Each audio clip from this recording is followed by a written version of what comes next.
मुंबई के क्षेत्रों में लगातार बढ़ती हुई अपराध दर के बीच सिंह गैंग और काला गैंग का राज चलता है।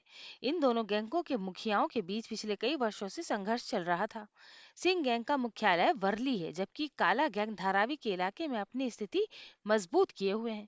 वीरू एक युवा, तेज तर्रार और राजनीतिकार है। उसका एक अतीत है। उसने छोटे मोटे अपराधों से शुरुआत करके इस स्तर तक पहुंच बनाई है। वो अपने गैंग के प्रति वफादार और अपने दोस्तों की जान की तरह ख्याल रखता है। रहमान काला गैंग का एक निर्दयी और चालाक नेता है। वो मानसिक खेल खेलने के लिए प्रसिद्ध है और उसके पास अपने गैंग के लिए अत्याधुनिक तकनीक और रूपरेखाएं। रहमान का हमेशा एक ही सपना रहा, मुंबई का सबसे बड़ा गैंग बनना। राजधानी की एक प्रमुख सड़क पर वीरू की एक बड़ी ड्रग डील हो रही थी। रहमान ने अपने गैंग के साथ मिलकर इस डील को चुराने का निर्णय लिया। जब वीरू अपने साथियों के साथ डील क्लोज कर रहा था, तब अचानक काला गैंग ने अचानक हमला कर दिया।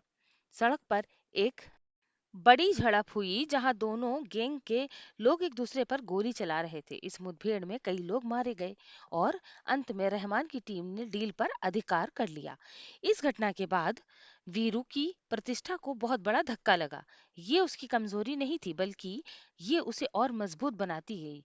वो समझ गया उसे प्रतिशोध लेना होगा। वीरू ने अपने सबसे वफादार साथियों के साथ एक बैठक की। उन्होंने तय किया कि काला गैंग को ऐसा वार करें जो उन्हें हमेशा के लिए पछताने को मजबूर कर दे।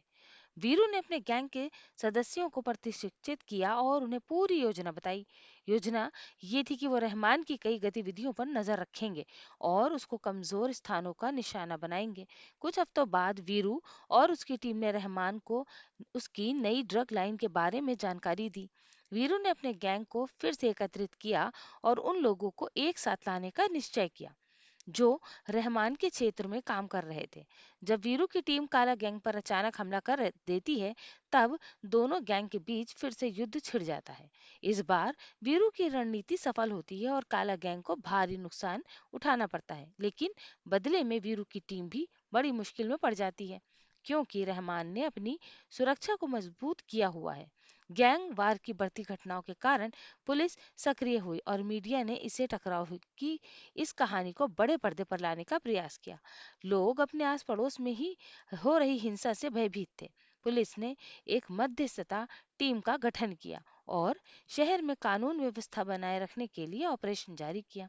गैंग्स पर आरोप लगने के बाद वीरू और रहमान को समझ में आता है कि वो ऐसे ही लड़ते रहे तो उन्हें जेल में जाना पड़ सकता है।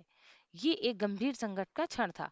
वीरू और रहमान ने एक तटस्थ स्थान पर मिलने का निर्णय लिया। ये एक पुराना गोदाम था जहां दोनों ने अपने गैंग्स को लोगों को बिना बातचीत करने का निश्चय किया। वीरू ने कहा, हमें एक दूसरे की शक्ति से डरने के बजाय समझौता करना चाहिए। क्या तुम अपने स्वयं के धंधे में गहराई से लगे रहना चाहते हो या हमारे बीच संवाद के शांति की ओर बढ़ना चाहते हो? रहमान ने थोड़ी देर सोचा और फिर सहमत हुआ। उसने कहा, शांति बेहतर है, लेकिन ये हमारी जरूरतों और सीमाओं पर आधारित होनी चाहिए। दोनों ने अपनी गैंग्स को आवंटन को तय किया, जिसने दोनों को अपने अपने क्षेत्रों में काम करने का अधिकार मिल गया। इसके साथ ही उन्होंने अपने क्षेत्र में व्यवसाय के लिए भी एक दूसरे की मदद करने का वचन दिया। समझौते के बाद वीरू और रहमान ने अपने गैंग्स को नई दिशा देने का निर्णय लिया। उन्होंने मुश्किलों का सामना करने के बजाय समाज के लिए कुछ सकारात्मक करने का निश्चय किया।